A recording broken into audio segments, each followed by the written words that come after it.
Halo para pecinta kultivasi ganda dimanapun kalian berada.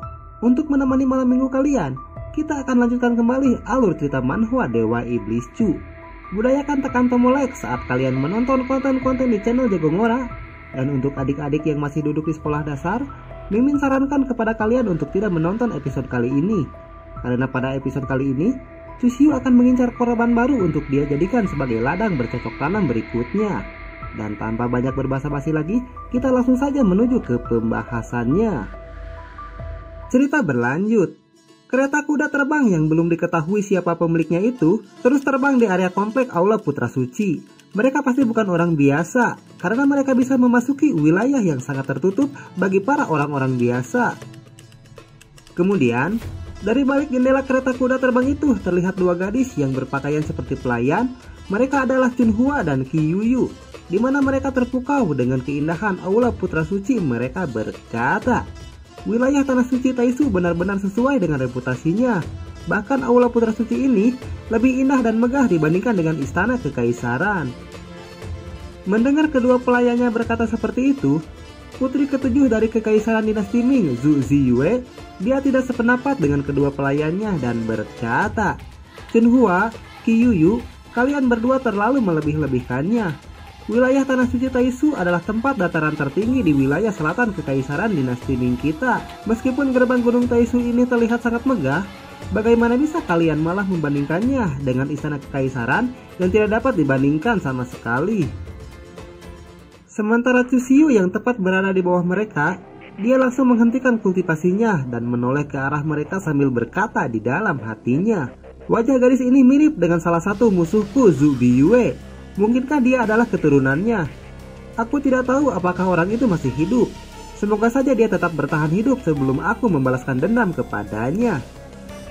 Di saat Chusyu sedang memperhatikan kereta kuda yang terbang di atasnya, terlihat bunga berwarna pink yang tiba-tiba saja jatuh ke arahnya. Chusyu pun langsung menangkap bunga berwarna pink itu yang muncul entah dari mana dan berkata, dari mana bunga ini berasal?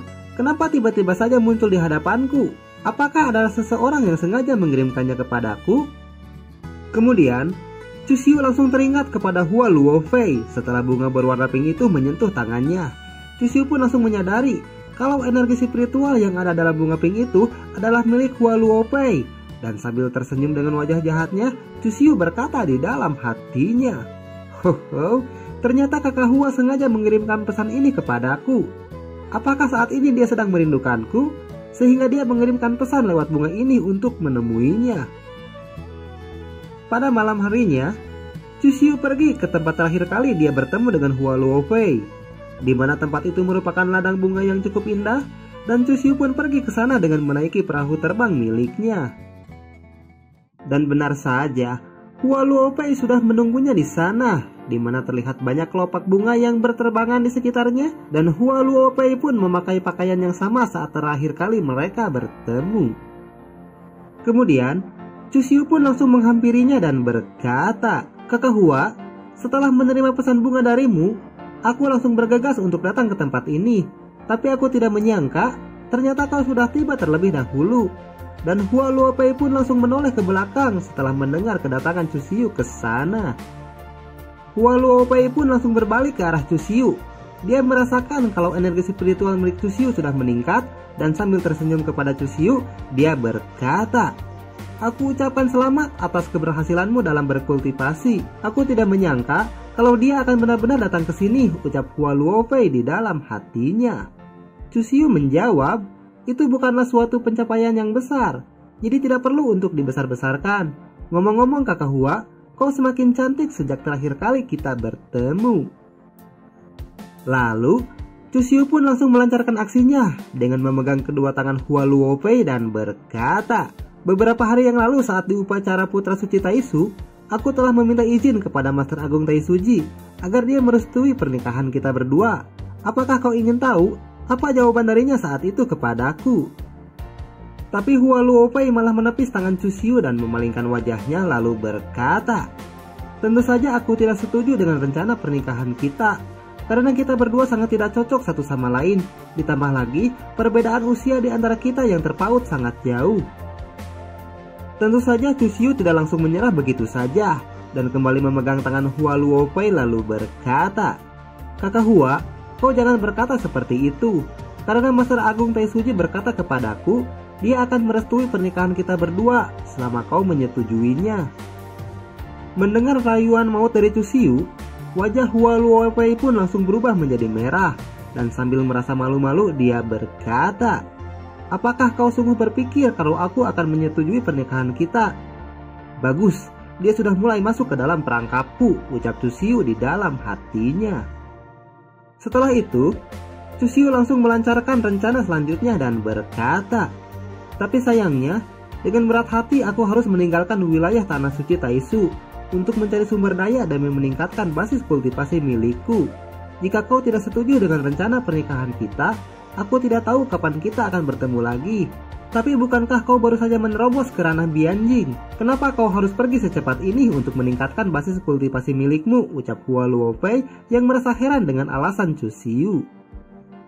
Mendengar Hua Luofei berkata seperti itu, Cusiu pun langsung memetik bunga yang ada di sana untuk meyakinkannya dan melanjutkan rencananya ke tahap berikutnya. Sambil memegang bunga yang telah dipetiknya, Cusiu pun langsung memperlihatkan wajah sedihnya dan berkata, "Itu masalahnya.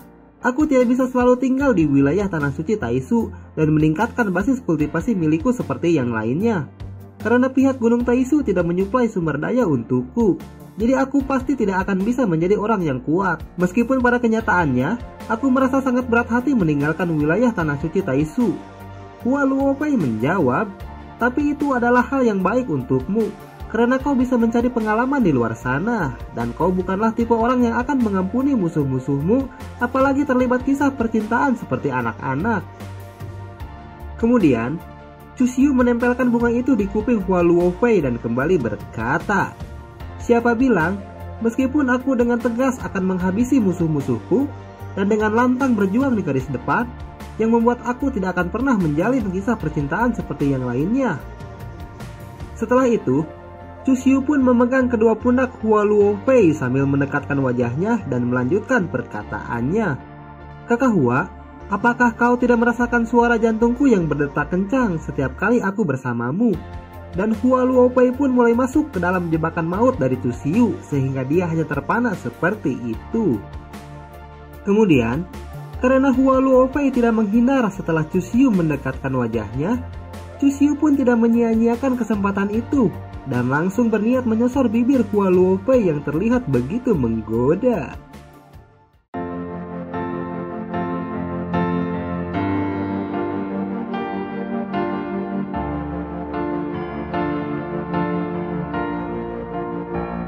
Dan akhirnya, Cusiu pun langsung menggemol bibir Hua Luofei dengan penuh nafsu dan memegang kedua pundak Hua Luofei dengan erat yang mencoba melepaskan diri setelah Cusiu tiba-tiba saja menghisap lidahnya.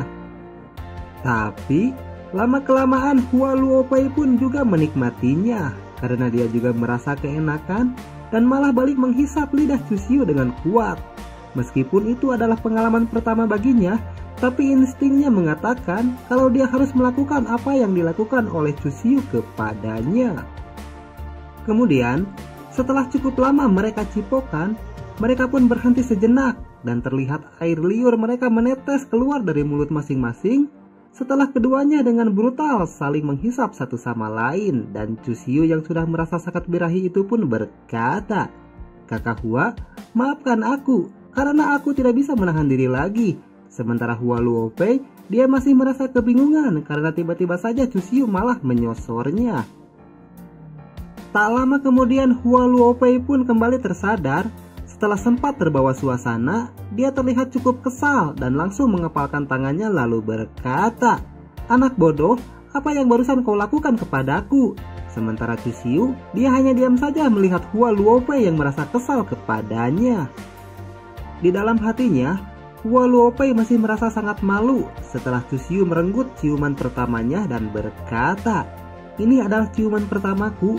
Meskipun aku berusia lebih dari 3000 tahun, tapi aku tidak pernah menjalin hubungan dengan pria manapun, karena tidak ada yang berani mendekatiku yang memiliki gelar sebagai penguasa wilayah Tanah Suci Taisu."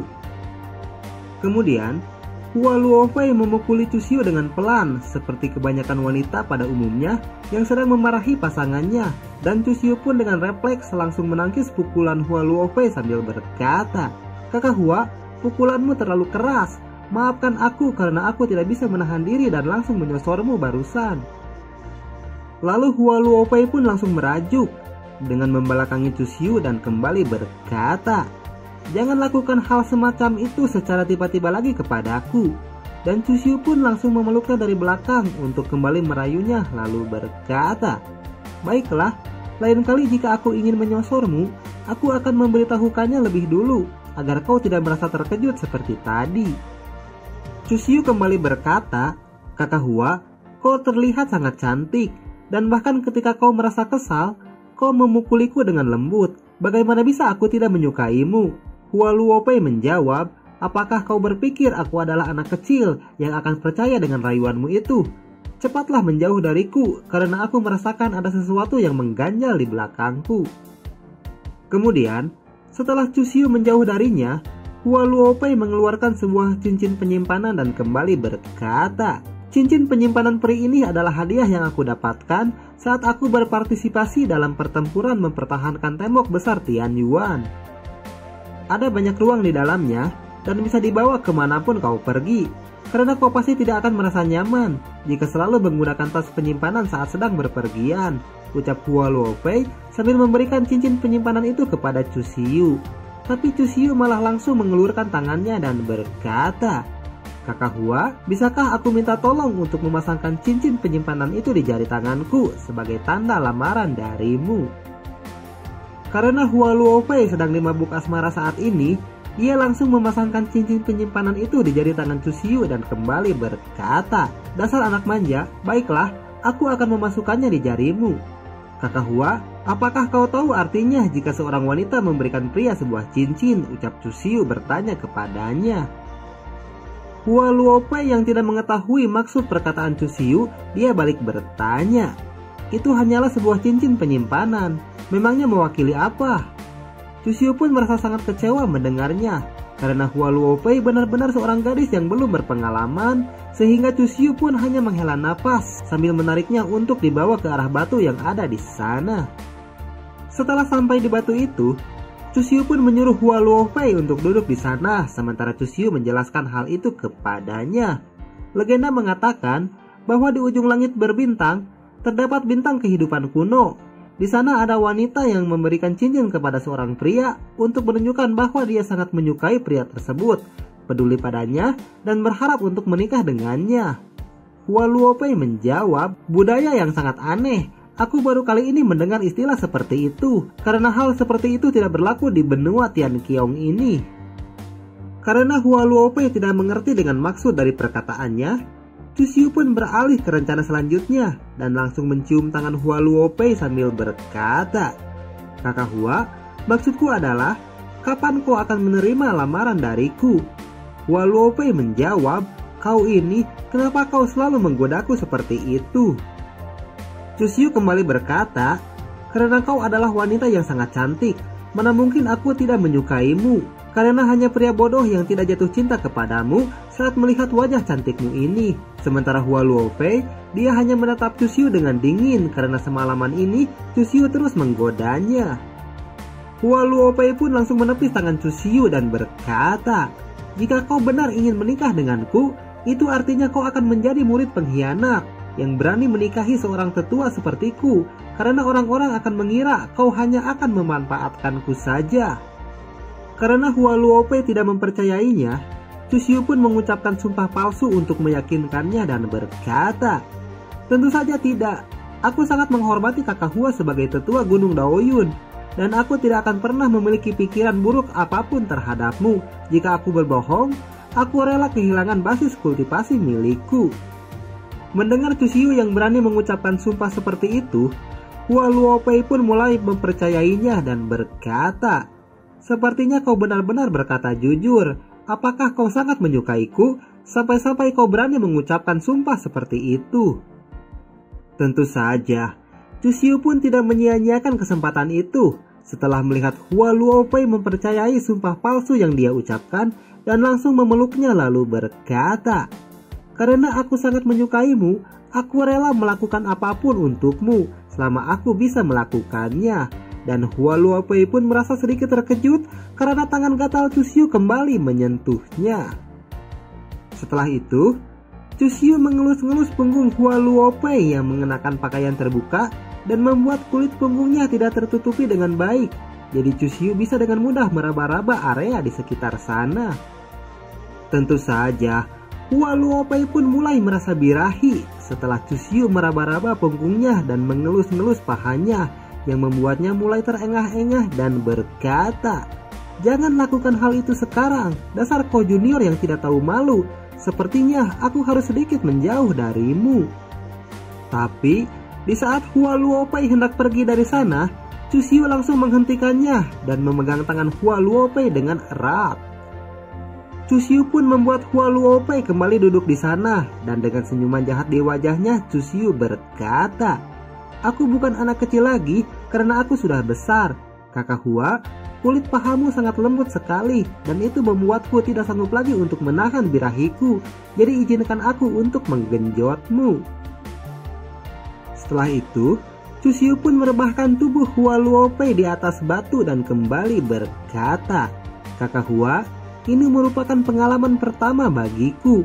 Jadi aku berjanji akan melakukannya dengan perlahan."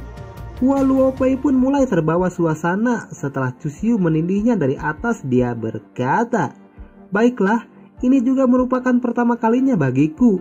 Jadi kau harus memperlakukanku dengan lembut saat kau menggenjotku."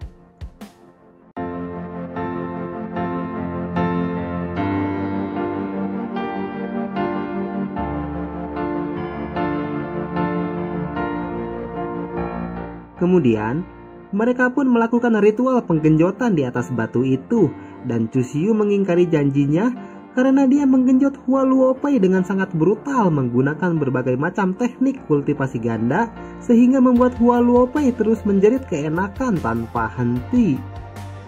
Setelah beberapa jam berlalu, Cusiu pun merasa sangat puas setelah melampiaskan nafsu birahinya kepada Hua Luopei, sehingga Cusiu pun bersiul sambil menatap langit dan berkata, "Kakak Hua, tubuhmu sangat mantap sekali. Aku merasa sangat puas sekali setelah menggenjotmu.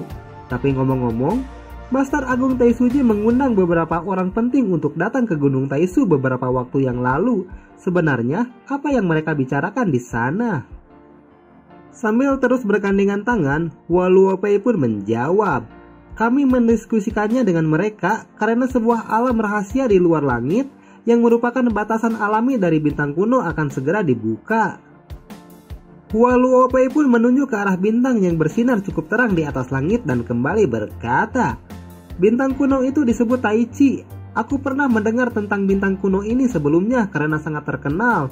Tapi bintang kuno seharusnya dilarang untuk dibuka secara paksa karena bintang kuno itu biasanya terbuka setiap 2 hingga 3.000 tahun sekali."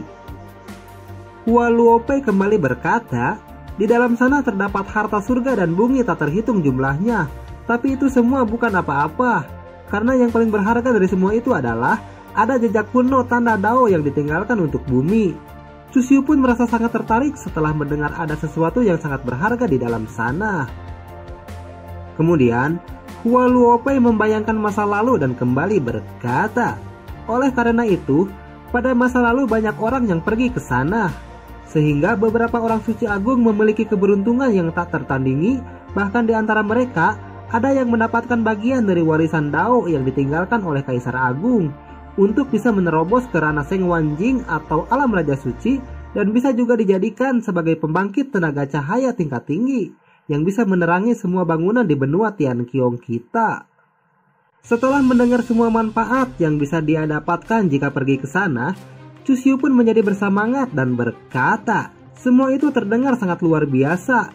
Sekarang kita hanya tinggal menentukannya saja, kapan kita akan membuka alam rahasia bintang kuno itu.